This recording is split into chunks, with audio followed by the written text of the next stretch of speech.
Good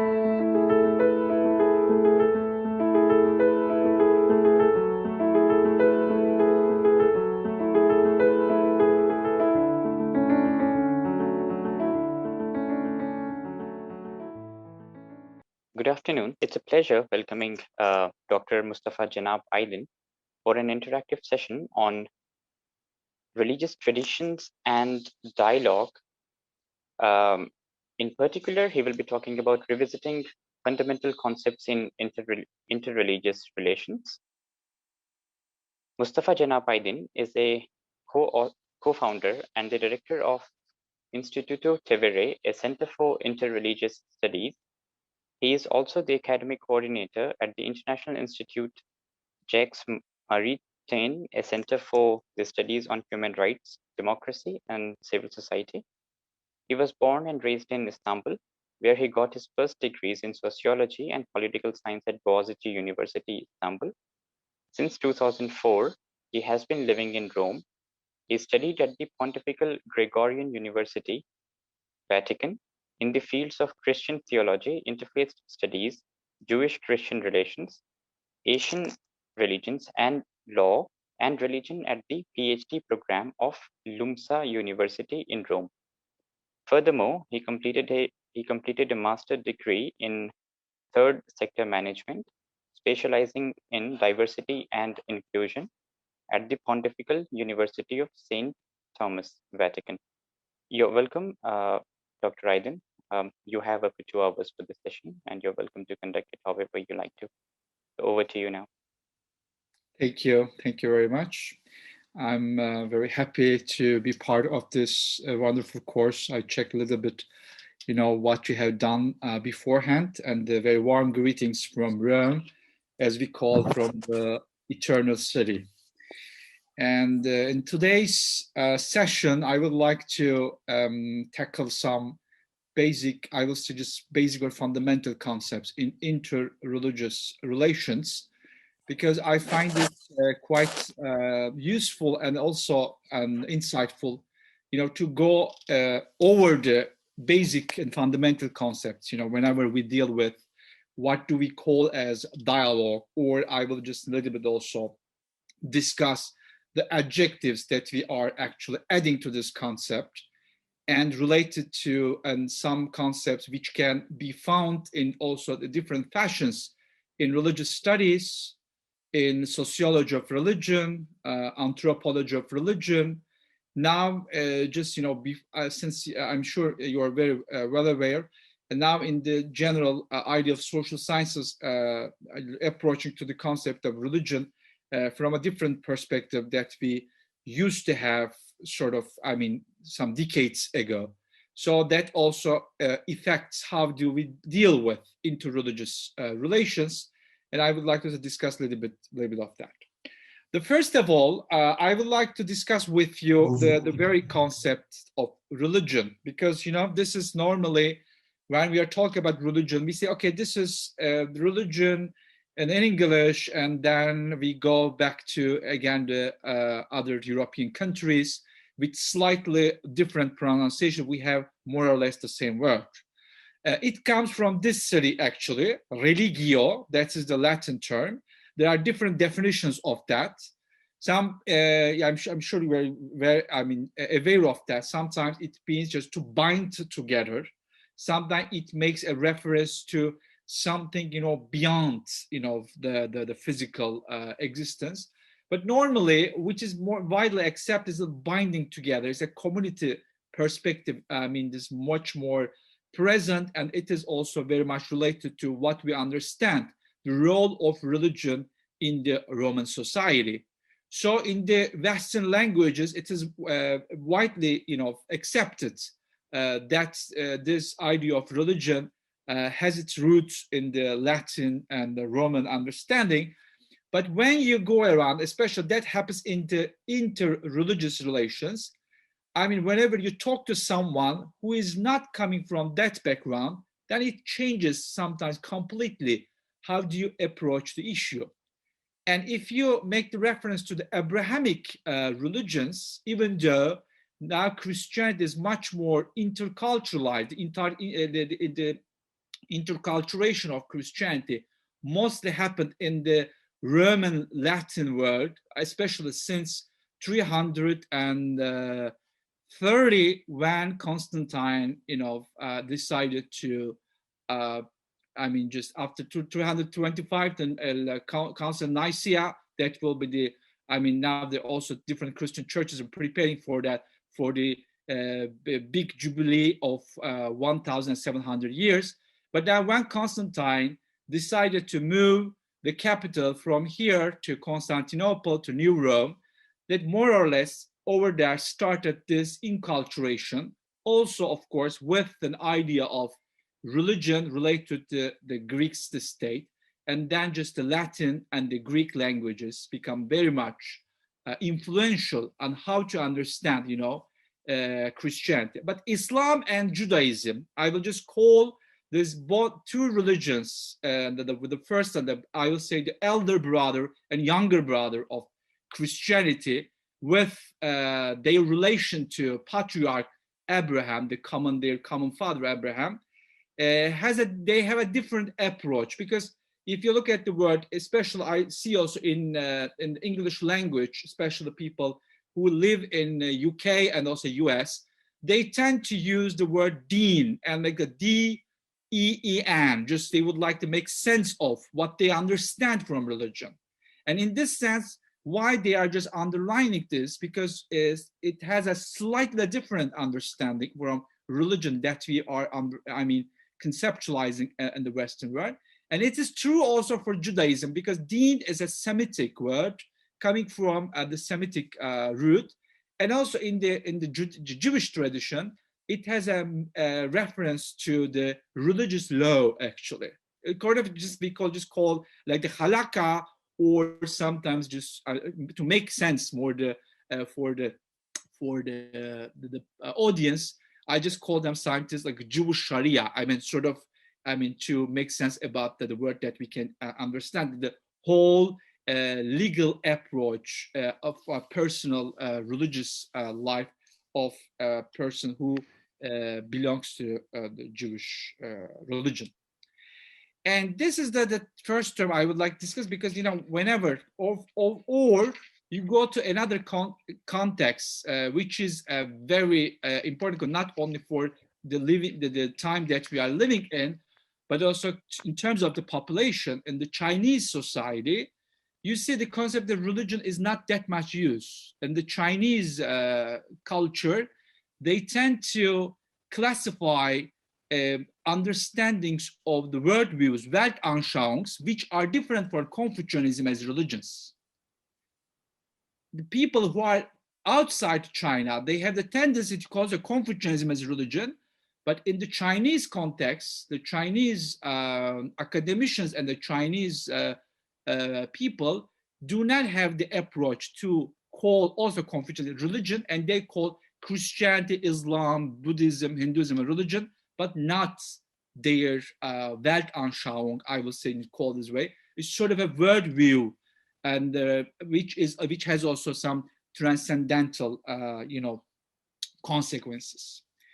Here, I put the term interreligious just in order to make sense about this fundamental concept, because here we have to keep in mind whenever people talk to each other, they try to know each other, they try to find commonalities and differences between their respective religious traditions. That's also the basic thing. Whatever they say maybe doesn't have the same meaning, in the I would say the map of meaning of that person. And the term interreligious, something happening between two and more persons who define themselves with a religious tradition. But in French, in German, and Italian, we are much more limited to use the interreligious. You can just put the dialogue or not, then I will discuss the term dialogue afterwards. That's why I haven't chosen to put into my title. But then the concept, which is much more so common in the English language, an interfaith. Then this is also coming from Latin fides. It's talk about faith of a person, then we're talking about there's a the relation, the interaction between two persons who identify themselves with a faith tradition. I mean, it's here not just all the time by definition. These people do actually practice their faith or not, but much more related to how do they define, their world, the Weltanschauung, how do they see this world, and how do they, give a meaning to this world through a set of, I will say, beliefs, and they just call it a faith. And that happening is interfaith makes much more sense about when we talk about the interaction between persons, because I'm sure you are familiar with that. Sometimes the concept interreligious dialogue is criticized. Why it is criticized? They say, okay, because religions cannot put themselves into dialogue because they are abstract concepts. We cannot just, put Islam and Hinduism, so that they can just talk to each other. They are not. We are really talking about the human persons who belong to a faith tradition and they would like to engage. They would like to, or engage is a little bit, I'm sure you have just already covered this topics. Engagement is maybe a further step, just to start a talk, in the sense that not only, just listen to others' perspective, to understand others' perspective in their terms, but also just trying to create this idea of presence, just observing also deeply the body language. If there are moments of prayer and contemplation, and trying to connect, themselves into these moments of prayer, contemplation, and reflection. And that's why it really makes sense about, talking about an interfaith, because then it includes many other, I will say, experiences. But interreligious, why it is criticized, because it makes more the title of the religion or the communitarian aspect. But it doesn't actually exclude the very idea of religion is, the concept of religion is so much related to that religion is lived in a community perspective. And then just most of the time, when we talk about also sacred places, sacred sites, or place of worship, then we make a reference to, the idea of community. Indeed, this morning when I left home for grab my coffee and croissant, it's I'm sure you are familiar with that. This is the classical Italian breakfast. Even though I live in a very Catholic city, it is a center of the Catholicism. But just 200 meters from my place, there is a Hindu temple. And this Hindu temple, why it is here? Because also in my neighborhood, there is a huge Hindu community from Bangladesh. That minority community from Bangladesh also present here in Rome, and they have their Hindu temple surrounded by different mosques, again opened up by Bangladeshi community here in Rome. This is the places that I can also observe what's really happening at the community level. There are people who identify themselves with different religions, with a religious identity, with a faith, but then you see them together, and as a manifestation of their faith, they come together. Of course, you can imagine with all what's happening around the world with so many restrictions, but then just you can observe them also in the public sphere, and not only just their temples, but also in sometimes on the streets. If they were, for instance, if Muslims could not find enough place for Eid prayer, they ask the municipality, further places and open spaces so that they can just, make the Eid prayer all together in a suitable place. It's happening also for the Hindu community, and they every year, several times, they would like to share their faith. They would share what's important for them. with the wider community here in Rome. So they ask again permissions from the municipality to be present on the streets with their prayers, music, and etc. So also the community level is very important. That's why I will argue that it's not very easy to say interreligious. It's not a very useful and meaningful term. Just to put as an adjective, for dialogue, just interfaith is much more sensible, and just going back to, again, the human person and its interaction with other people, the other human persons who have faith. Here, they are actually, I would say, interacting with each other. I mean, that the individual level and the community level. And here also there's a third level, I would argue, just we are talking about interreligious relations. And then as a result of the sociological the fact, these people coming from different religious traditions, faiths, and they come together, and most of them, they form another community. This is not a syncretism. This is not just, they're mixing up, but they would like to actually, sometimes ad hoc, but sometimes it becomes association. Sometimes it becomes a foundation, or sometimes it becomes a project. We project, temporary project, but with a very specifically set goals. And they say, we come together, just we have our religious traditions and the faith, etc., and then we would like to do something together. But it is slightly different from any other social activity, because they say our motivations are deeply rooted in our faith, in our religion. So whatever we would like to do for the common good, whatever we would like to share with the wider society, is not only an act of the charity and just to be responsible for the society. That's also included, but we are motivated by our respective faith and religious traditions, and our differences do not actually impede us. They don't become an obstacle to collaborate together, but on the contrary, it actually helps us and encourages us to work together, to live together. Another one I would like to now talk is important because most of the time just not very much discussed, not on inter-religious or interfaith, but intra-religious and intra-faith.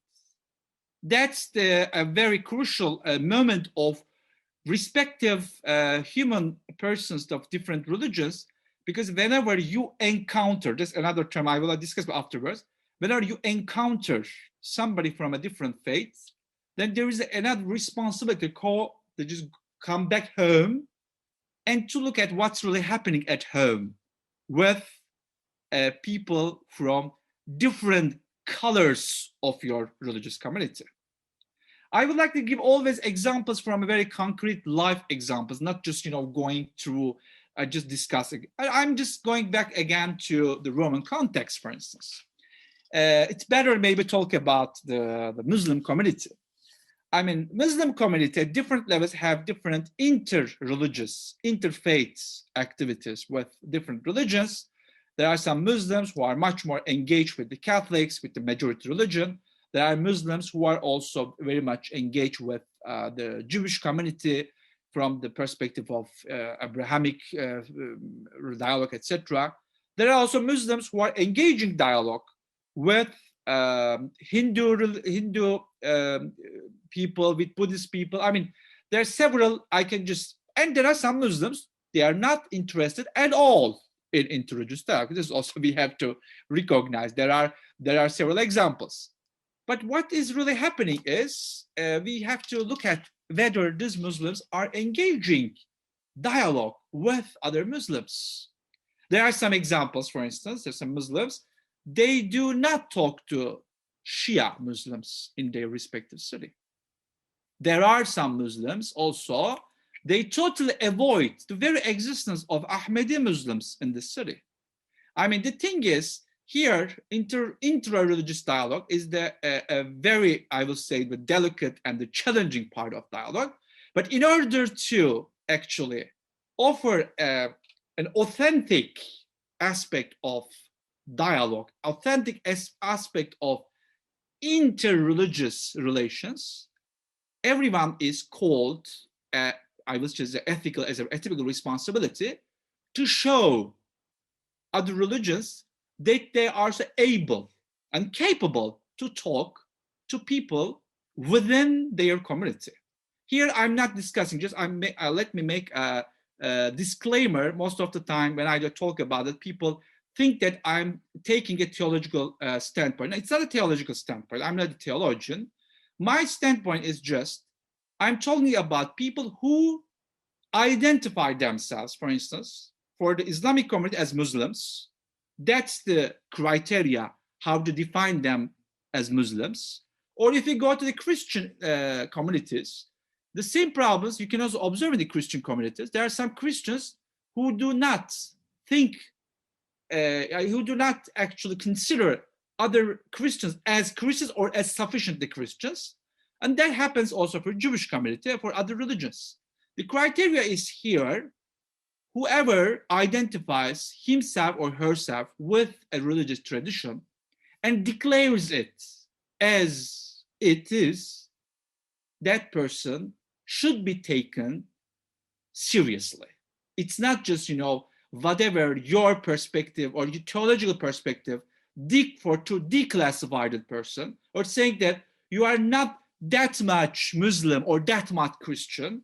That is actually not very helpful for a peaceful coexistence, as far as I understand, after 20 years of experience in interreligious relations, what we are trying to do daily in these relations, in these activities.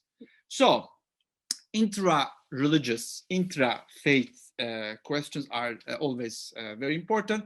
And of course, it invites people who are engaging with dialogue, who are engaging in inter-religious relations, to look at this aspect. I mean, also concerning to when they are engaging with another religion, because whenever you are connecting with, engaging with another religion, that is this intra-religious perspective also should be taken into consideration in order to have a more realistic, I will say, perspective of the interlocutor. Because whenever you approach to the other religious community as monolithic community, thinking that whatever you meet, I don't know, just let me give an example of Christianity.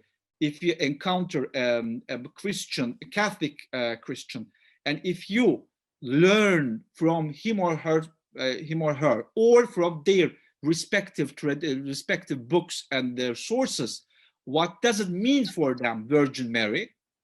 And in this case, and you're just stuck with an idea of all Christians and have this understanding about Virgin Mary, and then you meet somebody from the Protestant churches, and you claim that they have the same understanding of Virgin Mary, especially that happens most of the time for Muslims, and they say, okay, oh yes, this is a common point between Islam and Christianity, so also Christian communities have a deep respect for Virgin Mary. But it isn't the case all the time, because there are some Protestant communities, they are not interested that much in Virgin Mary.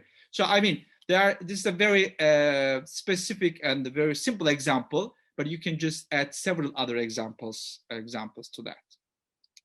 Okay, another concept I would like to discuss with you in this session that I just already mentioned, the term encounter. Why I'm discussing the term encounter? This is actually developed by a very good friend of mine. I mean, several other researchers or practitioners of dialogue just talk about that. But I really like his approach. He's as a French Franciscan friar, Guénolé José. He just used the term rencontre. We can just translate into English as encounter. because this is a term sometimes used for the term of dialogue. I haven't really discussed the term dialogue, I'm sure, because you had already covered that. But sometimes dialogue is, not just only criticized maybe for overconsumption, but sometimes in interreligious relations, we don't have the whole, I will say, bunch of elements that we need to understand what's really happening. Because as you know, dialogue is coming from Greek. It's this true word. It's nothing to do with D as like two or whatever. It's true word, logos. And this through the word, I mean, this happening something really sometimes concentrating on the words that we are using or whatever we pronounce. Even though most of the communication doesn't happen through the oral communication, but most of the time it's with presence and the body language. Encounter, much more it is a more comprehensive concept in order to make sense what does it really mean when two people or more come together with their religious, cultural backgrounds, and then they just, they interact, even sometimes in silence. And that's most of the time happening with dialogue with the Hindu and Buddhist friends.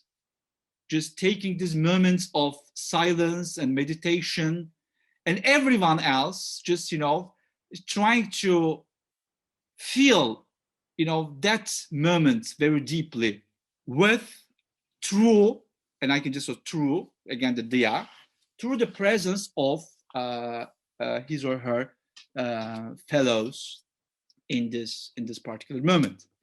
Encounter means that you are encountering a human person, which, I mean, you can just, discuss it from a mystical perspective, from a Sufi perspective, whatever, in different religions.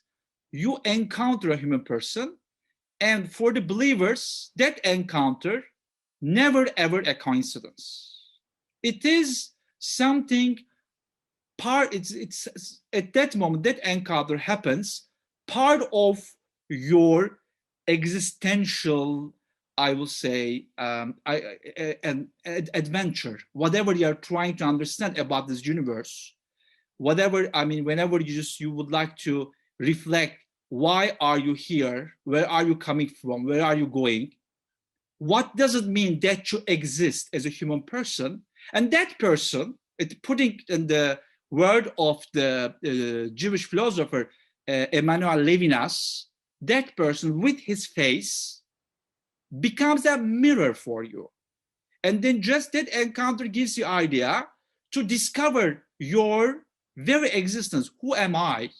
Because in that moment, just not only through words, not only through whatever you say, but just looking at this person, looking at this moment of encounter, what I really learn from this interaction, from this in this sense, if there are two people who have the religious background or faith, etc., but it's also beyond that.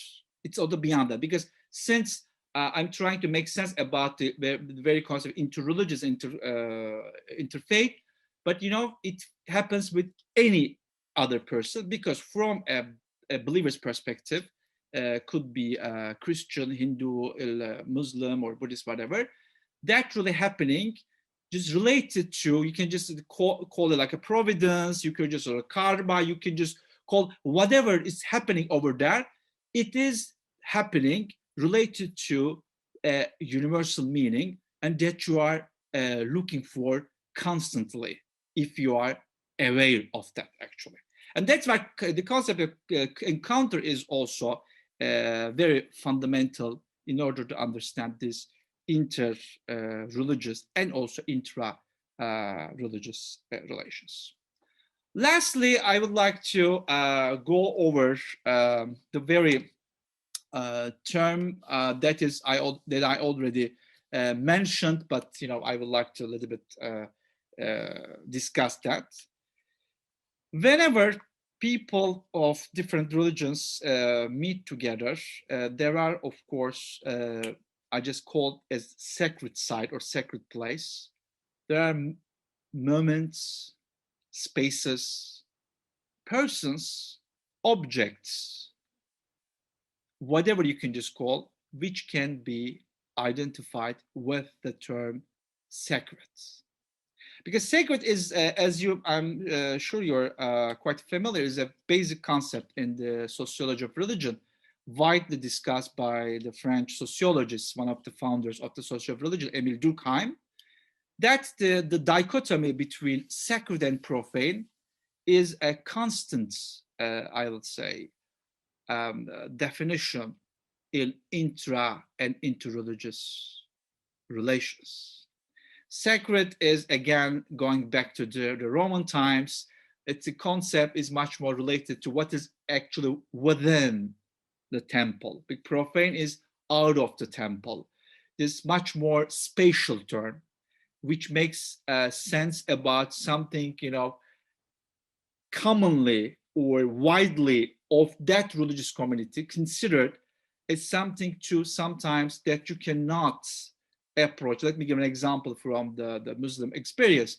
For instance, for Muslims, most of the time, there are some schools different, but most of the schools in Islamic religion, there are moments of ablution, not only for daily prayers, but also in order to touch the Quran and to observe some other rituals. The human person who identify himself or herself with Islamic faith have this moments of ablution.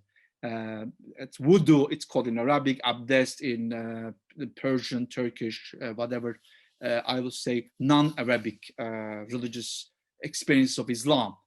And what happens here, it makes sense about the distinctions.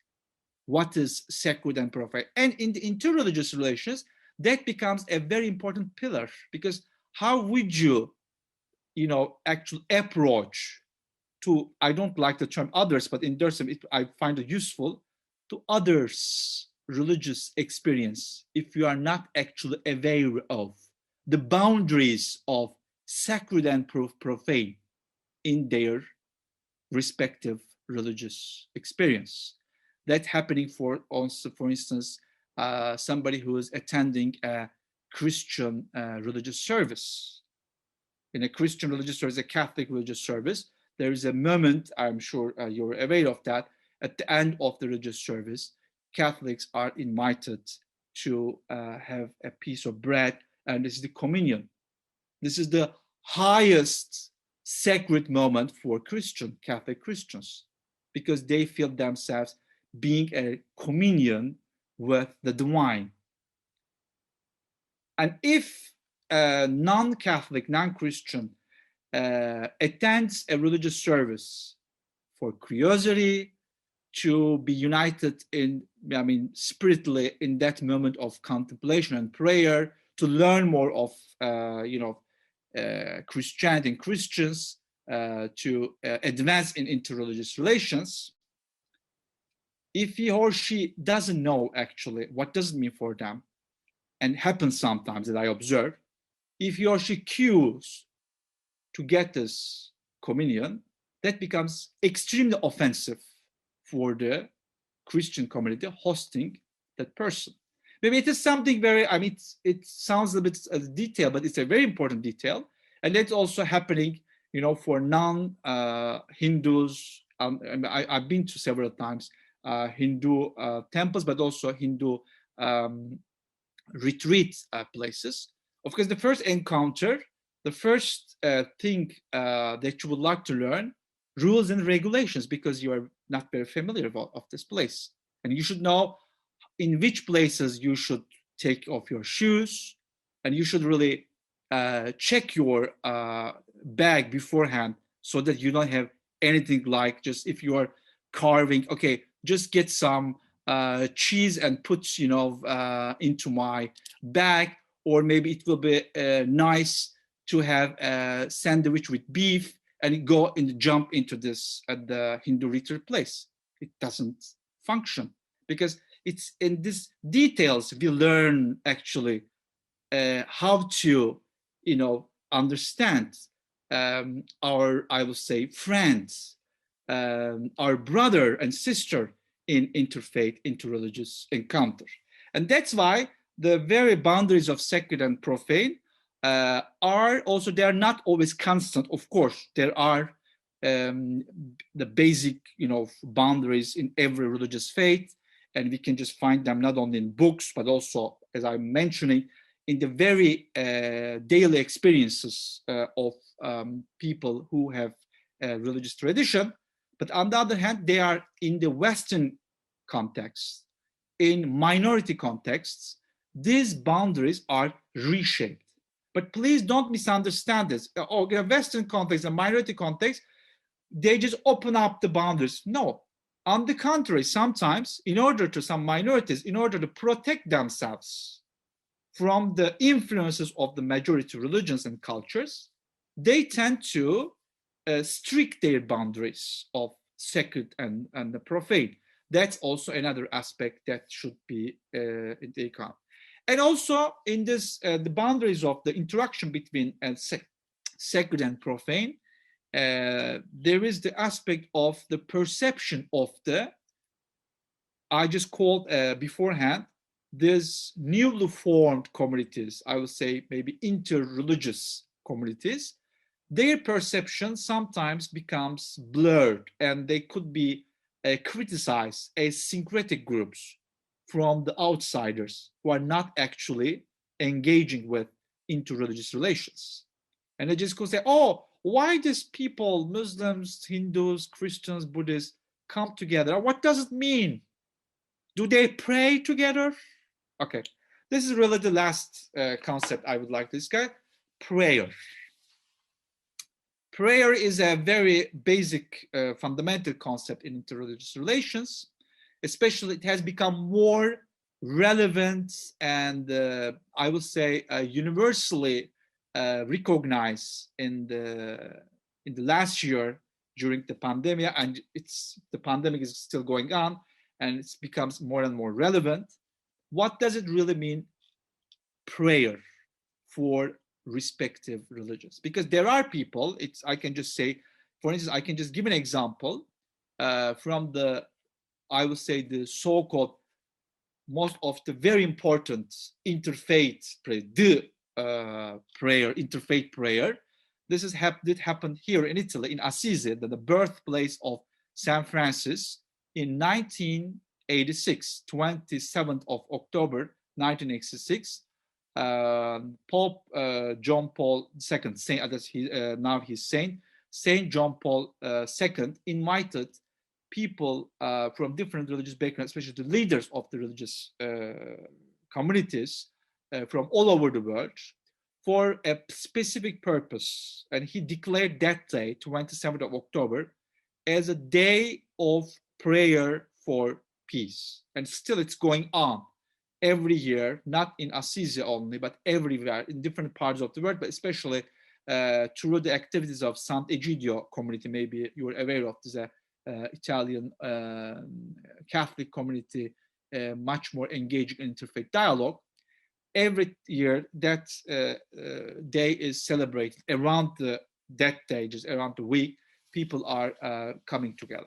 The idea was, people discuss it widely after several years of that. Still, people are discussing, after 35 years, people are still discussing, oh, what really happened over there? Did they pray together? Or everyone prayed with the presence of others? It is still discussed, I will say. I won't give you an answer, but most of the time, in order to avoid also confusions, in order to also help out to the perceptions of who are not engaging in interreligious dialogue, interreligious relations, there is a tendency to give the second explanation. Everyone prayed in their religious tradition with the presence of others. But let me give you an example, another example of this issue, that prayer, people just pray together, or what do they pray and how they are connected to, because in this moment, every participant of an interfaith prayer or interfaith gathering in which people are praying, everyone has their own personal experience, how they connect themselves to an idea of transcendentalcy, to the transcendental existence that they really,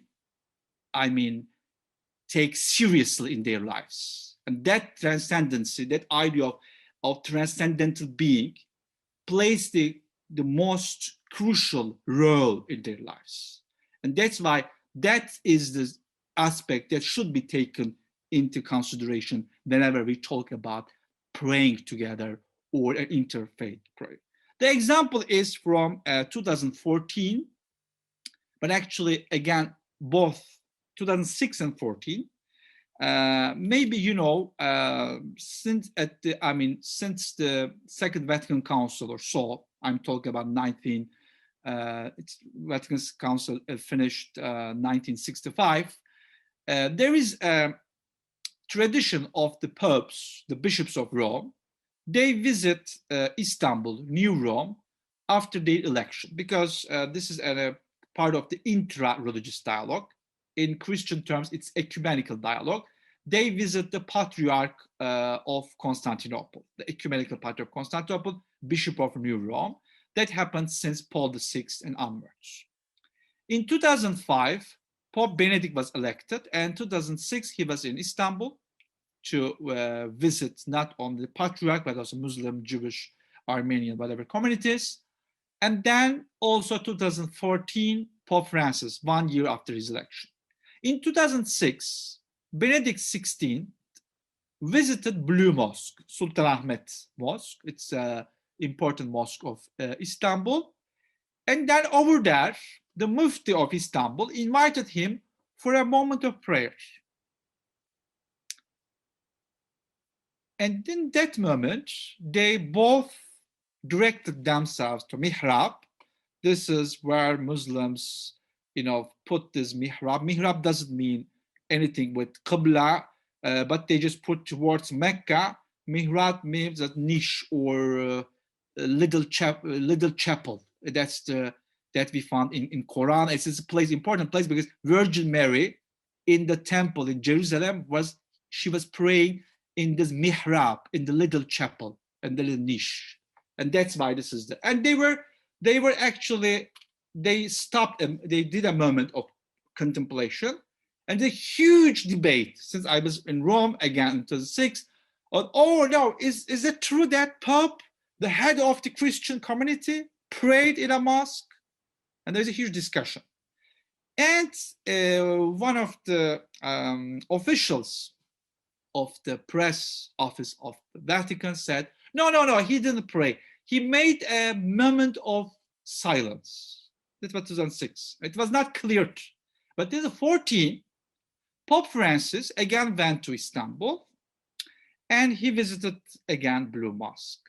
And the same happened. Again, Mufti asked him to, turn to mihrab. For a Christian, it's interesting, because the very term, as I told you, the very term is used for the place in which Virgin Mary, as a young girl praying, brought by Zachariah, by the prophet Zachariah, who's her uncle over there. And and especially in the Ottoman mosques, whenever you read the calligraphy, upon the mihrab, you read these verses whenever Zachariah enters the mihrab. And then he was seeing this food coming from the heaven, according to Islamic faith, to Virgin Mary. So it's really something Marian with this mihrab in every mosque. But they just were directed over there, and then they had this moment. And now afterwards, this I will say again, this anti-dialogue, or anti-dialect lobby. Okay, I would like to be a little bit politically correct, but I'm using the very term. They started saying, no, he didn't pray. It was not a prayer. Fortunately, Pope Francis liked something. He really enjoyed something to make a press conference after each trip, whenever he was taking the plane from his trip back to Rome. He makes a press conference in the plane to explain what really happened over there. And that question came, and they said, Holy Father, did you pray over there? He said, yes, I prayed. That was his answer. I think it's very important, because why it is important? We shouldn't be questioned the sincerity of human persons. Somebody says, I pray. And he said, as a believer, I can pray everywhere. It doesn't matter. It's a mosque and church. It is something, at a supermarket. It's my balcony, in my bed. I can pray everywhere, because as a human person, I'm always connected. I would like to be connected, whatever I call that, with this transcendental being. So prayer is not, it's not just, defined for some boundaries of sacredness in which I can only pray. Or it's not only limited to the sacredness of my own religious perspective, but I can pray everywhere, because whenever I change my space, whenever I change my context, it doesn't mean that I change my feelings about the transcendency, that I'm not disconnected from what I really take seriously as for my seriously for my existential questions. Okay, this is I would like to share with you. I will be very happy to hear from you, your comments, your responses. I'm sure you have also so many things to add whatever I have said, and the floor is yours. Thank you very much. Thank you, Dr. Aydin, for this very insightful talk. Now we open the floor for questions, comments. So who would like to go first?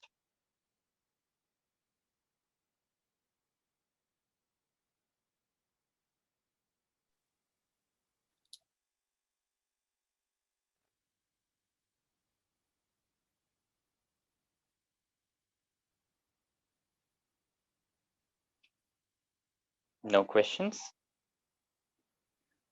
Maybe you are used to see more PowerPoint slides, so that they can just discuss on them. I'm sorry, I did a little bit of classical session today, not very technological, but just you are very. The thing is, maybe I can encourage you for something. Please don't only focus on questions, but please you can also share your experiences related to whatever I try to share with you.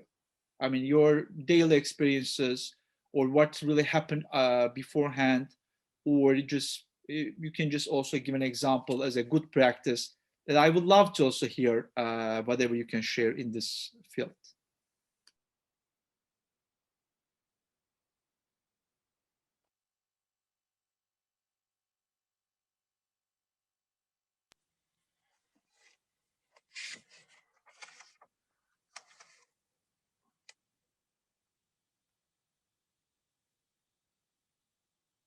This silence is a part of interreligious relations. We give a witness to that.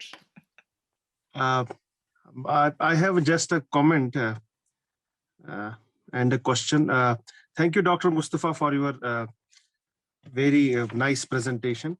I would like to just know, like you stated about the Pope, and is it possible for Muslims, because we witness during the conquest of various lands, particularly Constantinople and Palestine, the Masjid al-Aqsa, or the Dome of Rock, Bait al-Maqdas. We witnessed that Caliph Umar Radiallahu Ta'ala Anhu was there, and he was invited by the Christian heads to pray inside the church.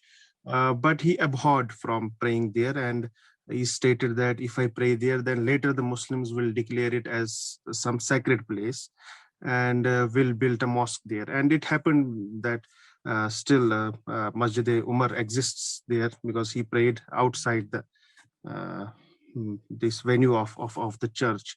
But even today we witness that what Pope did, no Muslim scholar in my understanding has been able to do it or hold some kind of prayer for a Christian or for a Hindu or somebody inside a mosque.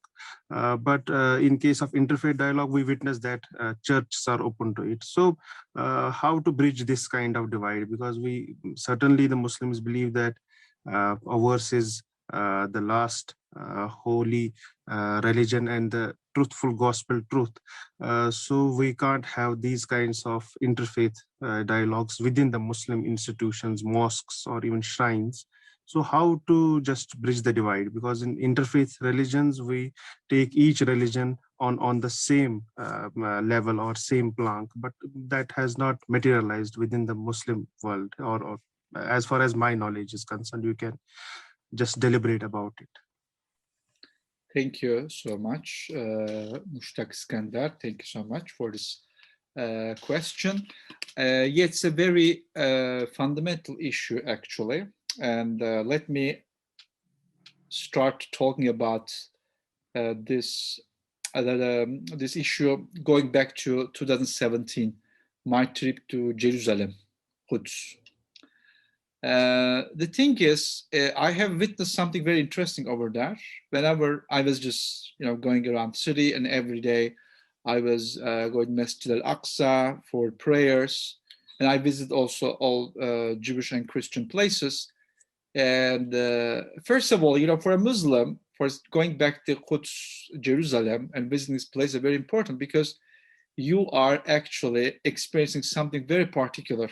It's not only just you are going to places which are related to other religions, but you can have the possibility to pray in places where Maryam, Isa, Zachariah, Yahya prayed. Actually, it's a very interesting example, because they are the bridge building people also between three religions, because they are Jewish, and then they are widely present, and they are central figures in Christianity, and also they become also part of the Islamic tradition, as we know very well.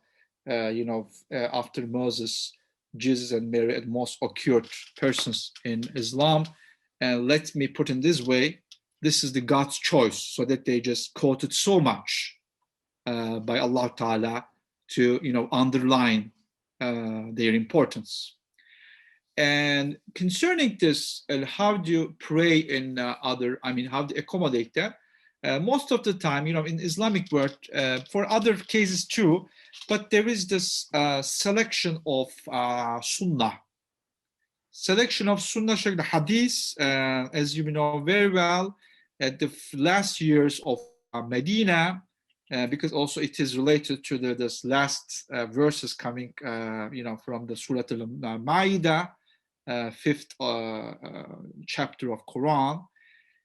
And Christians from South of Arabia, from Najran, visited Prophet Muhammad ﷺ, and they asked some questions to him about the nature of Jesus Christ, because they were so surprised about verses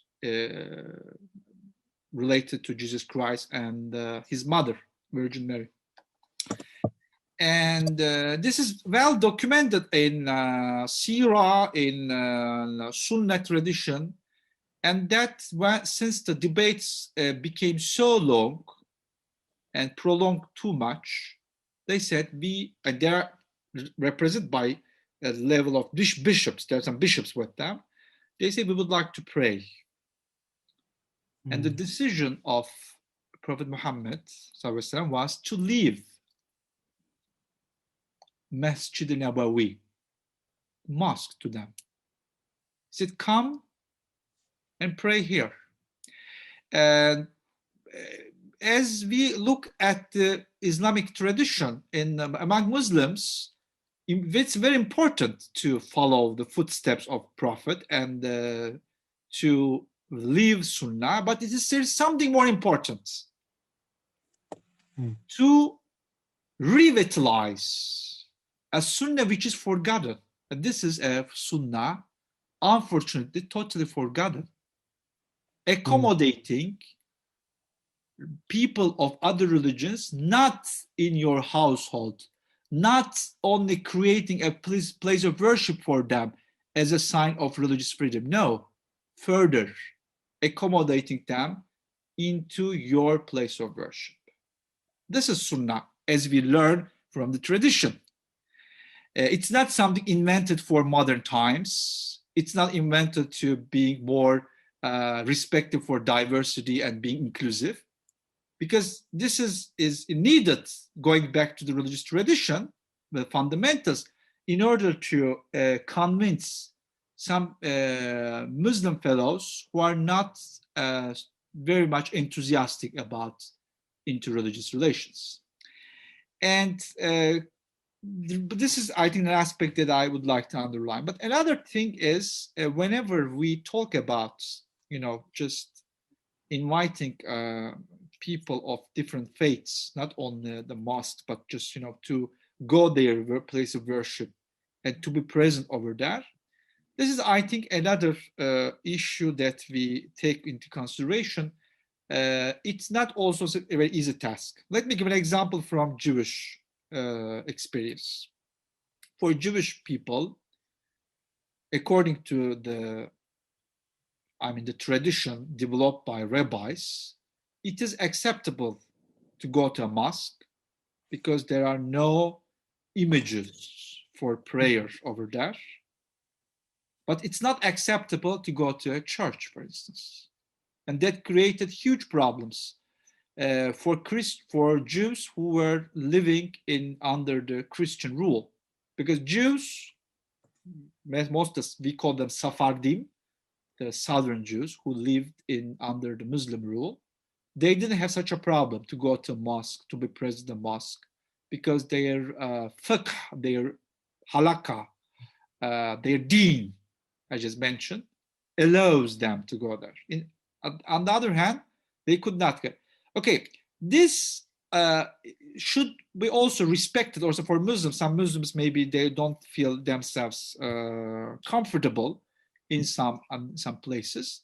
But I think the very root of that, how do we define these places? Are these places out of the creation of God?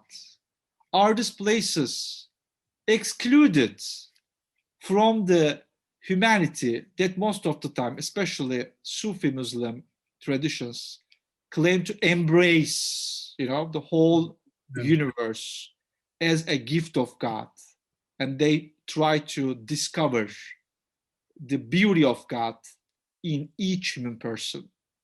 A church, a synagogue, a Hindu temple, a Buddhist temple, these are the places in which a Muslim can find a divine present experience independently from his or her own judgment, theological judgment of these faith traditions. Because, again, I'm taking the example of Pope Francis, because Pope Francis underlined something very important. He didn't say, yeah, it's okay, just, today I'm not going to church, but I'm going to mosque. He said, I can pray everywhere. It doesn't really change my relation to the Lord. That is, he was saying. It is also some truth. I think that should be maybe reconsidered. Last thing, I'm finishing my answer. Back to the Jerusalem. When I was going to the Saint Sepulchre, where Christians, believe that was the graveyard of Jesus Christ. And there's a small mosque, as you have mentioned. That small mosque built upon the place where Omar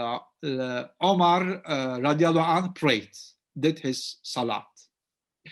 That's nice. Well, I mean, I would be very happy to see this peaceful coexistence until I have seen a big writing, but it's something incredibly big in English. They put several verses from Quran about the nature of Jesus Christ. And these verses are in Quran, and Muslims are not supposed to hide these verses. There are some verses, they differentiate the idea of person, the same person, Jesus Christ, son of Mary. Okay. Yes. But the Quranic understanding has difference from the Christian tradition.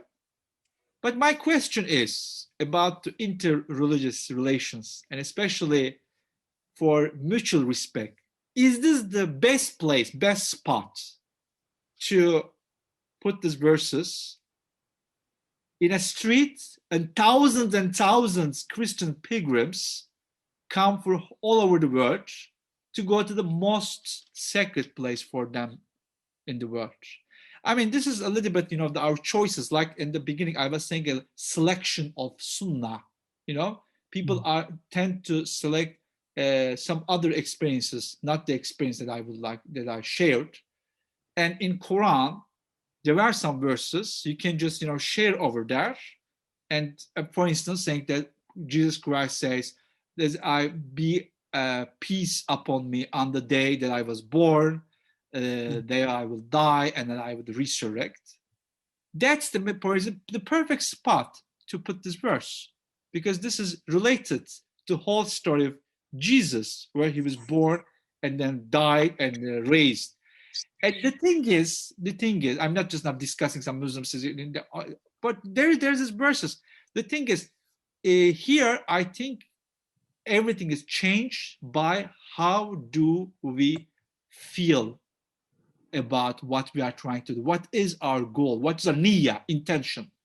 If my niyyah, intention is to live in a better place, peaceful place, because I'm challenging most of the time my Muslim fellows, saying that what does it mean Muslim? It's not just it's coming from Islam, submission or peace. No, if you're a Muslim, you are invited to become an active promoter of peace. This is what does it mean Islam. If you become a promoter of hatred, war, unfortunately, you should reconsider what does it mean Islam, Muslim, for yourself. I'm not falling into the trap that I previously the persons of that I previously criticized, who is more is Muslim, less Muslim.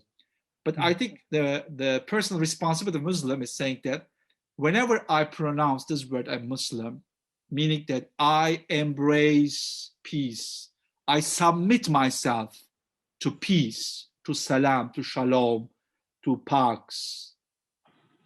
Am I really a real promoter of peace? Or I am a promoter of hatred and division? This is, I think, the basic question that I should answer to my conscience, not just consciousness, not to, to respond to other people.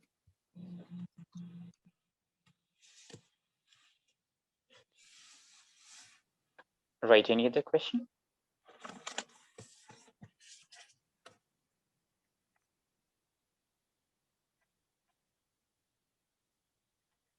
Anybody else? If there is no question, I intend to ask Yes, one more. Good.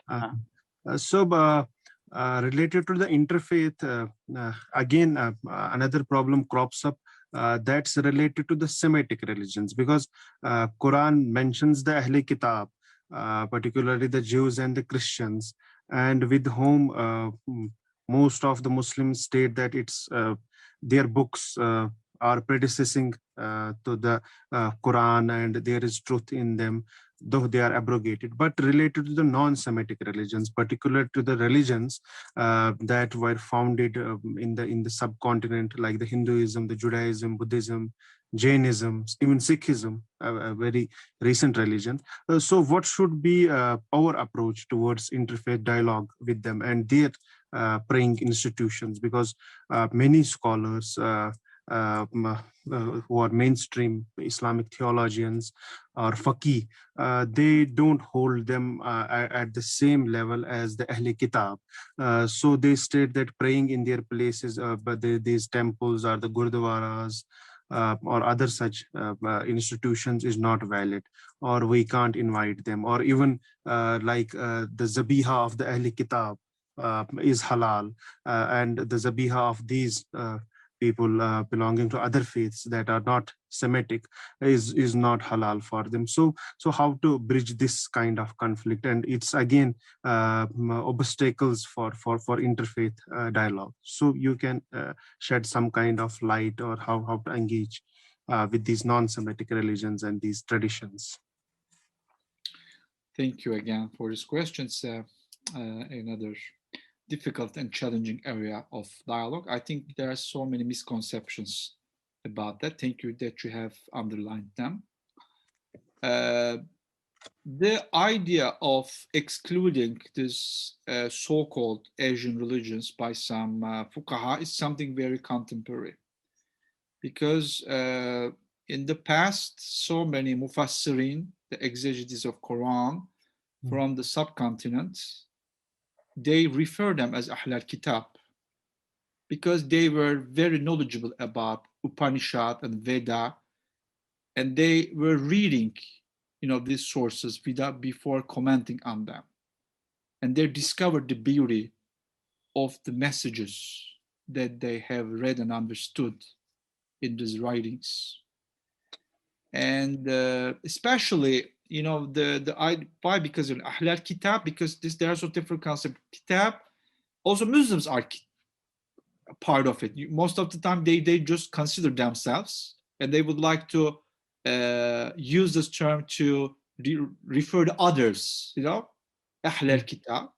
But also Muslims are so much related to the book, Quran. So they are part of this concept, because there's a tendency, no, this is Quran talks, refers to them, not addressing. I have to look at the verses where it say, mu'minun, muslimin, mu'minun, again, who are the believers? Are we or somebody else? Because the thing is here, the mufassirin, or who make the exegesis of Quran, are of course very much influenced by the Quran, and this people, Muslim scholars from in the subcontinent, since they could just observe what's really going on in these religious traditions, they just they call them also Ahl al-Kitab. Beyond that, so many Sufi traditions, especially one of them is very influential, Naqshbandiya, is very much influenced by the religious traditions of India. I mean, the idea of asceticism, and most of the Sufi groups, there is a huge interaction and inculturation. First, there is a religious group, very much influential upon the other religious, successive religious groups, called Kalendariya. It doesn't exist anymore officially, but Kalendariya also influenced afterwards the Bektashi tradition, Hacı Bektashi Veli, founding figure of the Bektashi tradition, who was a Kalendariya, who was part of the Kalendariya tradition. There's a good work on that, unfortunately still only in Turkish, the birth and the development of Kalendariya Tarika, confraternity. Kalendariya people are so much influenced directly by some Buddhist monks, for instance, for their self-discipline, and how do they approach the prayer, etc., etc. So this is again, there is a huge process of silencing the past. It happens some of the time minority groups. It happens sometimes to people who are marginalized, but also for our team, for our topic of interreligious relations, there is a huge effort to silencing the past. Whatever really it happened in the past, sometimes very good examples. Now let's come back to our days. I mean, this is what really I tried to explain the very roots of that. Again, when we are talking about respecting a human person, that human person, I use the not humans, human person, this is a term, a relational term. Their identity is constructed with the whole idea of their cultural religious background. Whenever I talk to someone, could be Buddhist or Jainist or Hindu, I'm talking to that person and communicating to that person with his or her religious and cultural tradition. So that respect is so much related to recognize him as somebody created as the highest level of creation according to Islamic faith by God. I'm not addressing somebody that was depicted, defined by some religious authorities to be hated. I'm addressing a human person. And that human person, according to the Quran, Surah Al-Inshirah, defined as the calendar in which all the beauties are depicted and presented. I'm not seeing somebody, okay, this is Hindu. I remember the Imam saying that you shouldn't meet them and you should go there, the temples.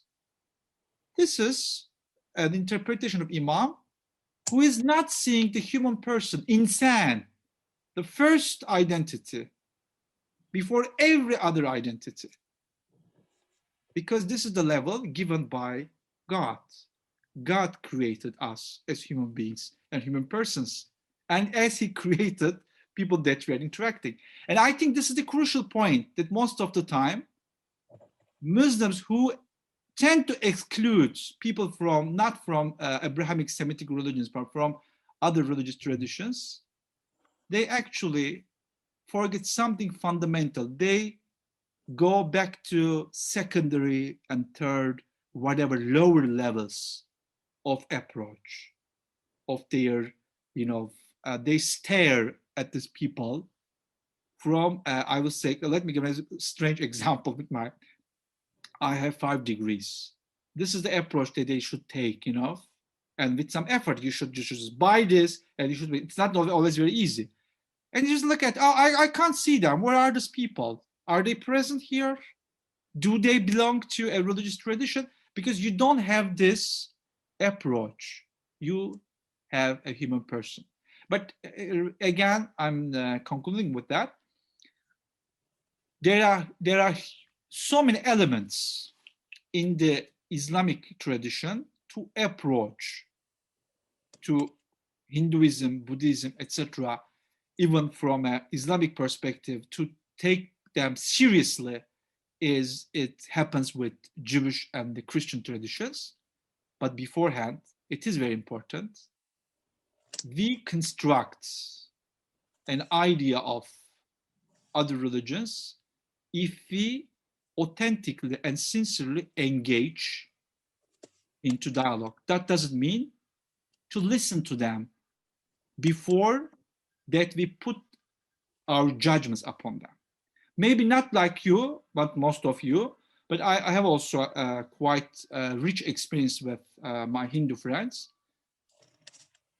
During years of experience, interfaith interaction, interreligious relations with my Hindu friends, at least I learned something very fundamental, that Hindus define themselves as monotheistic.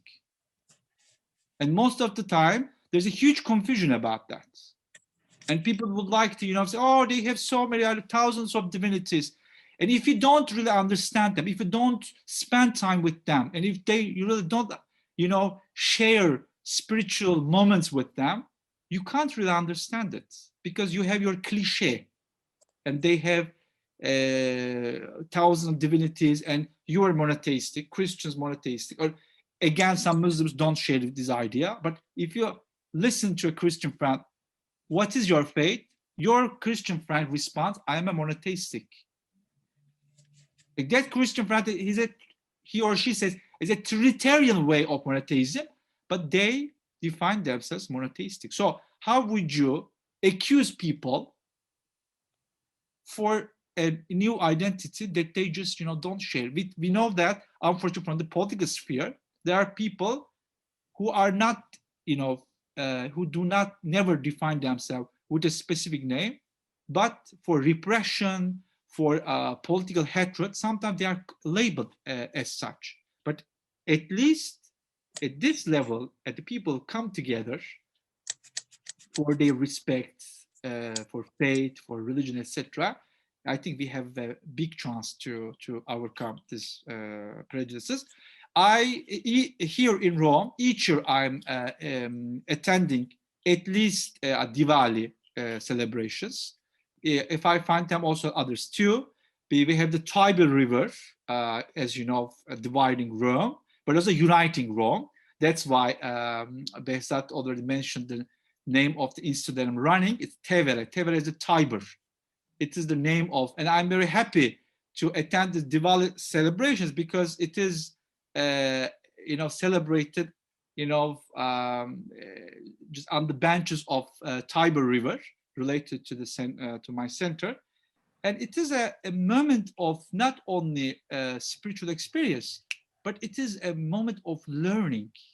Before my, experiences with Hindu community and Diwali celebrations, for me it is something, a little bit exotic. Yeah, there is something, they have some lights. When each year I'm listening to them and observing what they are actually doing, and I see what meaning they give, to this moment, then I can understand better not only them, but also some experiences. For instance, in some Muslim religious orders, because there are so many connections that you can discover, and then you also develop a language in which you can explain better what does it mean, some other rituals in your faith, in your respective faith. Because when I learn from my Hindu friends, my Buddhist friends, their own understanding of some sacred moments and sacred spaces and sacred objects, since I'm much more familiar with that, whenever they ask me a question about Islam, then I have the chance to explain better whatever I believe in. So we can really, start building bridges among ourselves. Thank you for the detailed answer. Thank you. Okay. Do we have any other comment, question? Yes, Behzat sir, may I speak? Okay, Javed, yes. Thank you, sir, for sharing valuable knowledge about different traditions and doing dialogue. So I have an idea. I don't know, is it a question or only a comment? But you explained the role of traditions and doing dialogue, especially intercultural dialogue and intracultural dialogue. But in these days, I feel that many countries are inhibiting dialogue, like as you mentioned about protecting from other religious ideas. Like many countries, I feel that they're afraid of doing dialogue, like in national or in religious level.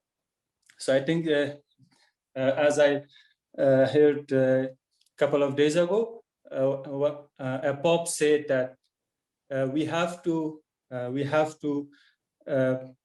stop X religion, because one day will come that this X religion will cover whole France. So what will be your approach? Because this will diminish the role of dialogue, and it will have negative impacts. The quotation of Pope Francis, I'm not really sure that I got it. Is what did he say? I couldn't really get the quotation. Actually, he said about a religion that he said that it is increasing very fast. So we have to stop it in a way that he said that if you don't do anything, I will do something. In a national TV, he said like this. So it means that the role of dialogue and in the role of debating is diminishing. Like I feel that many countries are doing this because if they leave people to do dialogue debate on a national level, so they may their power or their authenticity may decrease. I'm not sure. But okay, let me comment. Thank you very much, Javed, for your comment. Actually, also thank you that you have reminded me adjective that I haven't used, but on purpose I haven't used. I use on interreligious. I haven't used intercultural. I'm not against intercultural as an adjective, but I try to a little bit, limit myself to interreligious.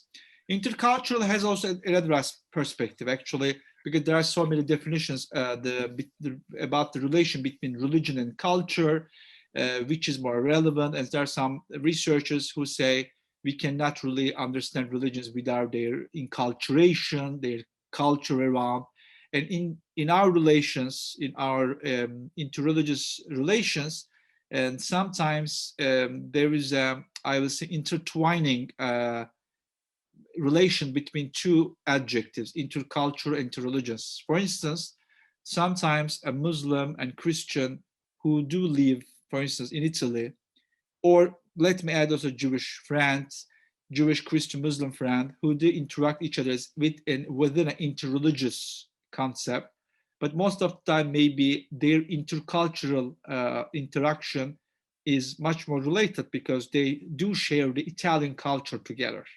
So whenever they, for instance, a Christian from Italy meets another Christian from France or Spain, there is not a real interreligious interaction, but there's intercultural relations. So they try to understand, even though they share the same faith, and sometimes they feel themselves closer to an Italian Jew or Italian Muslim because they share the same culture. They love to get cappuccino in the morning, and they have some habits how to prepare spaghetti, and there are some habits how to whatever they watch the television on Saturday. So that's why I don't go to the watch, but it's very important as intercultural.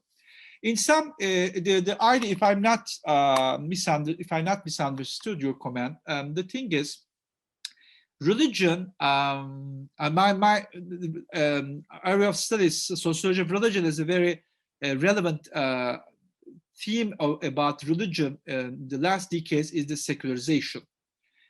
Secularization is something much more interpreted as a process which will always, go into I will say, an increasing level. But now, starting in 60s and 70s especially, some researchers of social religion observed the desecularization in society. What does it mean? Secularization didn't stop actually, but also and the same level there is a desecularization, meaning that some people or some communities who were not interested in religion in the past, now they are more interested in religion. What happens? What is new about secularization and desecularization processes and about the role of religion in our times? The most interesting thing, especially in the Western context, now in France it's very much debated the issue about Islam, but I will basically come to that later on. There are now people who migrated into this Western countries. Formerly, there was a predominant religion, and that was Christianity. And Jewish communities were in the ghettos and then persecuted in the 20th century.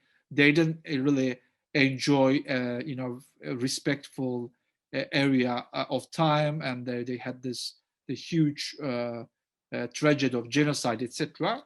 Now, after the Second World War, especially the Western world, even though these societies are predominantly Christian, there are new religious communities, and they are becoming more and more relevant.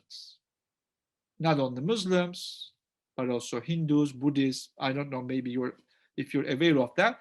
Most of the Hindus and Buddhists, for instance, in the European countries, are not of subcontinent origin, but they are converts. Because most of the Hindus that I know in Italy, they have converted to Hinduism. They would like to, live this the spirituality in their lives.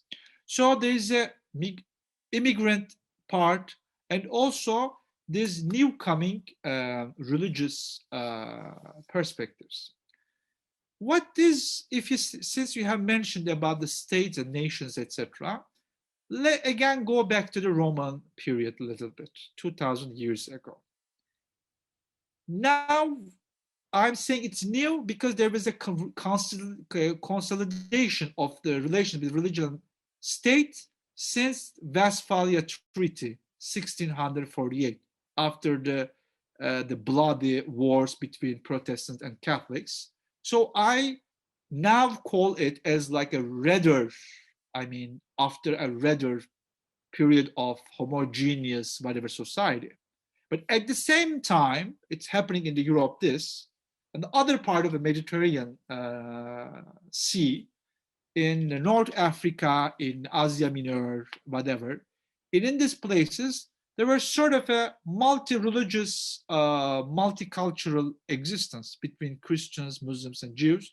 And also in the Spain and Sicily in the Middle Ages. But in the Roman period, the term of religio, how to bind together, the political power, the emperors are much interested how to sustain a political unity in their society. And since it was an empire, so many other people coming and jumping into the core of the empire to Rome and bringing their religious traditions. People from Iran, Persia, they come to Rome and they brought Mitra, for instance. People from Babylonia, they say we have Ishtar, and they brought the divinity Ishtar. Please don't misunderstand, but the same word. There is an ISIS. This is not the terrible, horrible organization, but it's the name of a divinity from Egypt and the Egyptians, because Egypt was invaded by Romans, and the Persia was invaded by Romans. So people come here, and then of course, what come here before Christianity came here? Judaism came to Rome. 200 BC, Judaism came to Rome, and there is a Jewish community in Rome.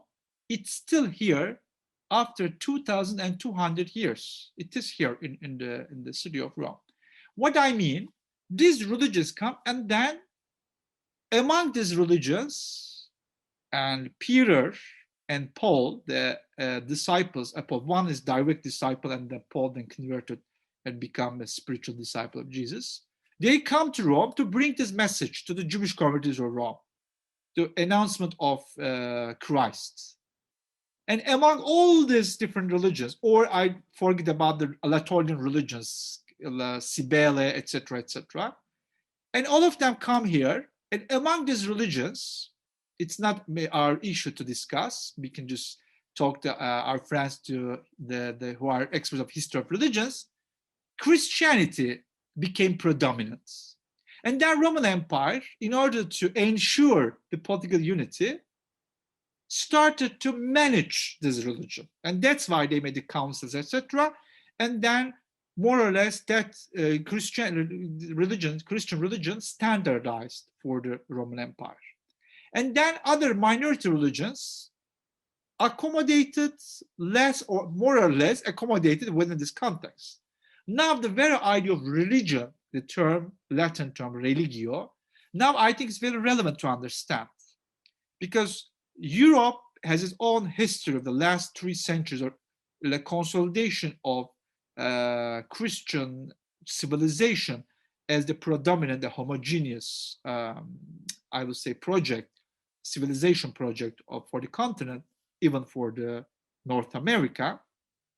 Now it's challenged by these newly coming religions from Middle East and Asia. So I think that should be observed from this perspective.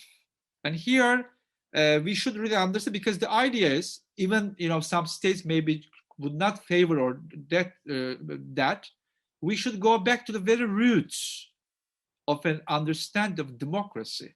Democracy does not mean that you go to every 5 or 4 years and vote and come back home. Democracy needs a constitutional protection of basic human rights and freedoms for everyone else who lives in that political setting.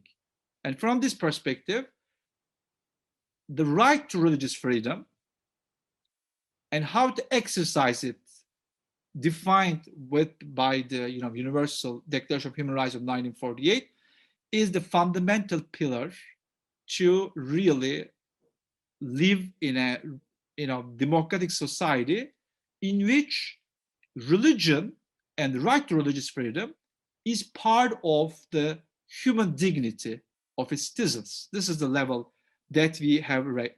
Of course, I'm also observing with so much preoccupation and worrying that some political powers in Europe and elsewhere tend to restrict and control this right to religious freedom. And it is, I think, but in my opinion, it's not only a challenge to against these religious minorities or these human persons, but it is a direct challenge to the very democracy of these respective countries. Because, and also I would like to add that, please don't misunderstand me when I say right to religious freedom, like the new religious communities, defend themselves and then just, create this is all included. But also just respect for a religious freedom, and which also gives the freedom to leave these religious communities for the people if they are not really, if they don't feel themselves comfortable in that. Because most of the time religious traditions are not very enthusiastic to embrace this idea of religious freedom. But religious freedom means that human person decides by himself or herself to believe, to practice, private and publicly, that faith. But whenever he or she is not interested, also to leave that faith or change his community. Why I'm saying this? Because this is also, this idea finds its meaning also in religious traditions, because religions can find, actually their real significance if they recognize the human freedom, that human person makes his own choices without any restriction, any repression, either by the state apparatus nor by the community itself. This is what I would like to share with you after your comment. Thank you. Thank you so much. Okay. So I think with this, we can conclude this session here. Dr. Aydin, do you have something to add, or do we? No, thank you. Thank you for your interest. Thank you for patience. And I really enjoyed your questions and your active participation. And I wish you all the best for your studies. And if you happen to come to Rome, and of course, after the restrictions become less strict, please try to connect me and just communicate me. You can find me in the social media. I will be happy to greet you here and to have a cup of coffee with you. Thank you. All right. Thank you so much for joining us today.